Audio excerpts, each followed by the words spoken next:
Hi, my name is Amanda Stalvey, and tonight I'm going to be telling you the legend of Cleland House.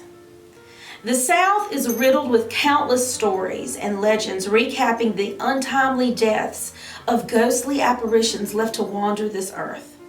The historic colonial port city of Georgetown, South Carolina is no exception.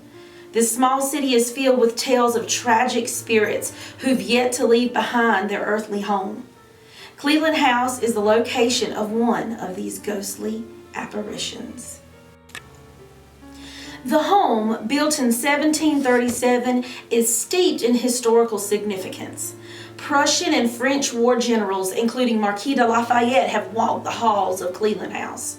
Theodosia Burr Alston, the wife of a South Carolina governor and daughter of Aaron Burr, the vice president who so famously shot and killed Alexander Hamilton, once spent many nights here in Georgetown at Cleland House before she was tragically and mysteriously lost at sea, never to be seen again.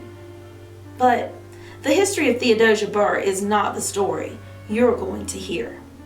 No, our story is about Ann Withers, a beautiful bride often found wandering her own garden at 405 Front Street in Georgetown, South Carolina, hundreds of years after her death. A tragic and mysterious death that took place on Ann's wedding day. Young Ann's story begins much like most ghost stories, with a love story. Ann fell in love with an adventurous and dashing sea captain.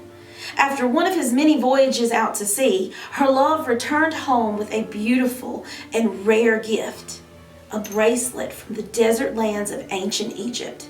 This bracelet was laden with scarab beetles as decorations. Now, scarab beetles were very important images to the ancient Egyptians. The scarab beetle had great symbolic significance in the Egyptian culture. This insect, which was essentially a dung beetle, represented the idea of resurrection and new life. Scarab beetles laid their eggs in the dung of animals and then rolled this into a ball. In their ancient religions, the Egyptians believed that the dung beetle rolled the sun into a ball. After many years, the Egyptians began to include scarab beetles in the tombs and wrappings of mummies.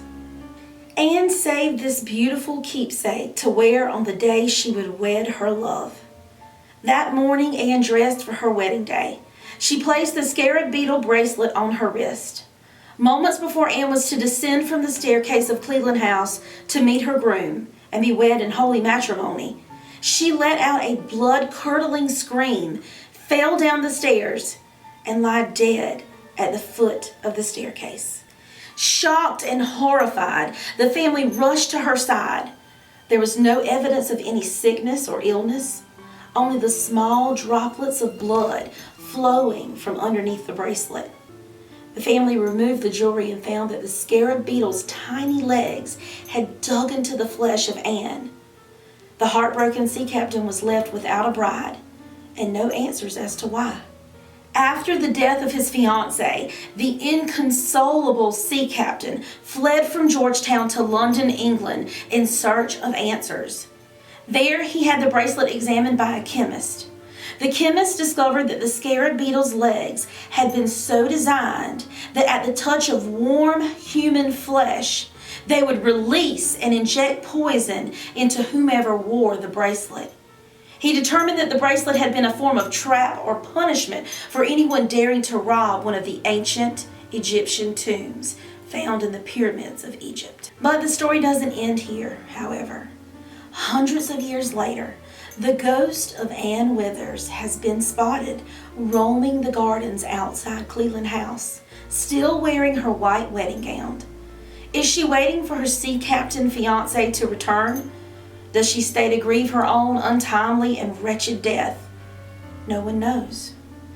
But if you do happen to ride by the corner of Front and St. James Street and see a lovely young woman in flowing white wandering the gardens of Cleland House, whisper a prayer for Anne, a young bride of our city who died too soon, who was never allowed the chance to marry her love. Think of Anne and remember her tragic love story.